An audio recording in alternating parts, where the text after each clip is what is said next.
Hi, this is Steve Schallenberger, and today we're here to talk about a wonderful feedback tool that helps you and I as leaders and managers to literally help become our best as individuals, but also to release the fullest potential of those that we work with.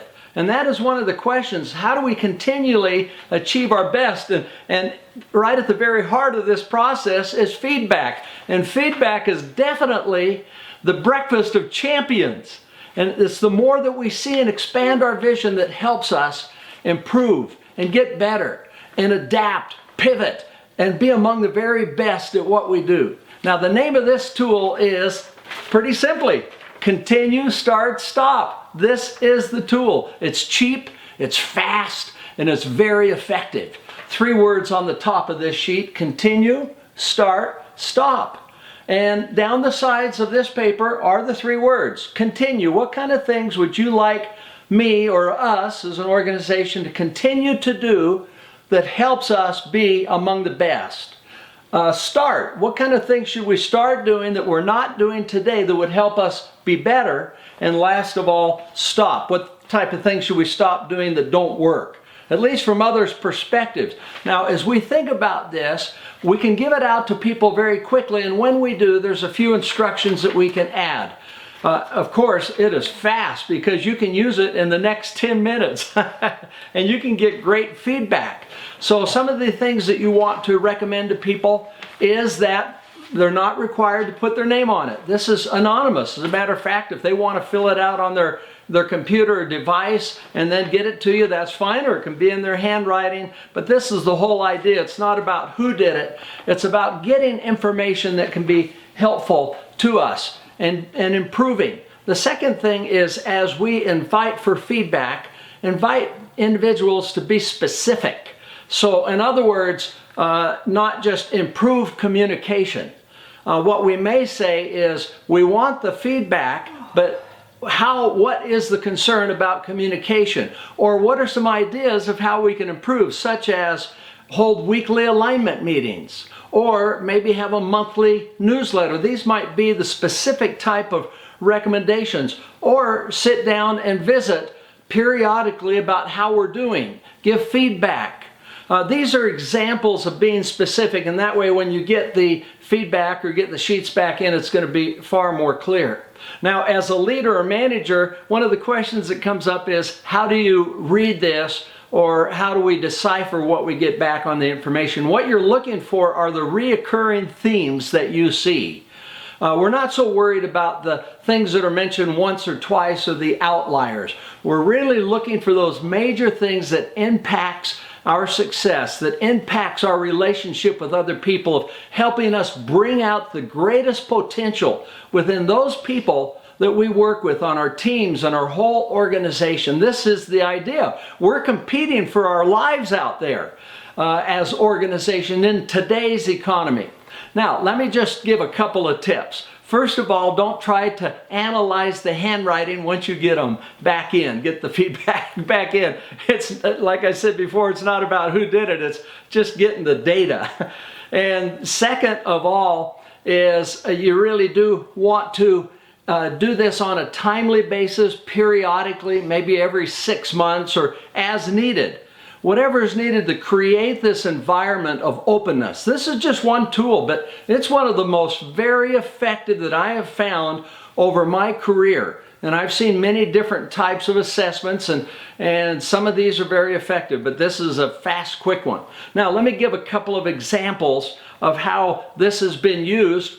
One organization, one of our clients, has a large, very successful regional firm, and they're organized by offices in different major cities.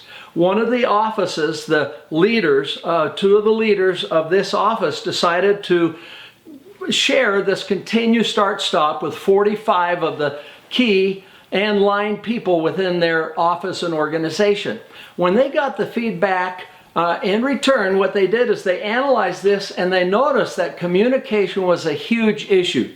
And they saw quite a few recommendations, specific recommendations of things they might consider for improving. So what they did is they actually got their management team together and said, let's put together a comprehensive major communication program so that we can be one of the best in the entire company. I mean, this was totally transformational. It changed this one thing, changed everything in terms of effectiveness, efficiency, doing the right things, the focus that they had, how they communicated, how they did business. The result is that this office that was doing about $3 million in revenues annually, within 4 years, went to $15 million. That's a 400% increase in revenues. And they became one of the very most effective offices within this organization. Now here's another example of how I used it personally.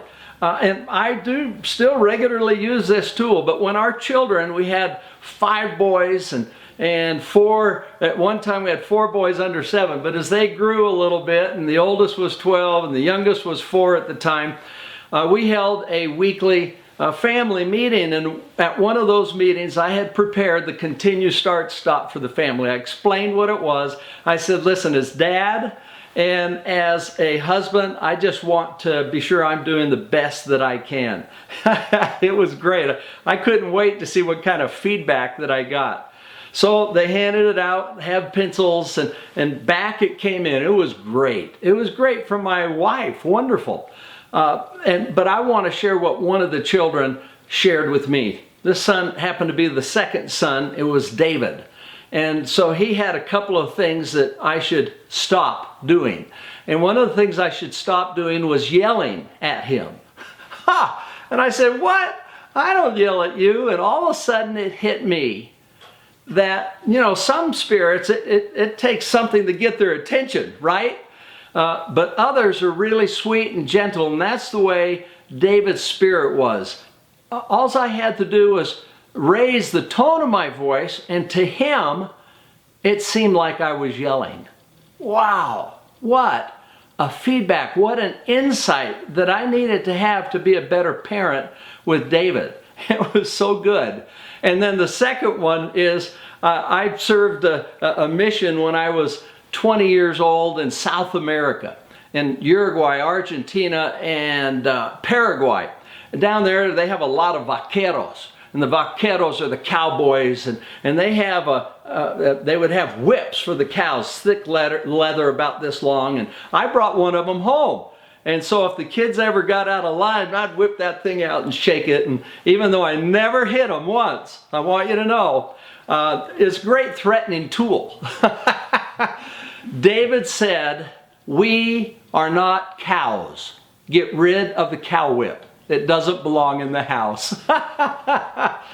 Well, this was wonderful. Insights that we may not see. I got rid of the whip, and it's been wonderful. So there is the tool for you. I'd like to invite each of you that are listening to take this tool and try it today, try it tomorrow, right now. Go out and get some feedback within your own office, within your family, and watch what happens. It helps us create a wonderful environment, open environment of communication that's safe. We don't punish, we actually reward for the ideas and thank them.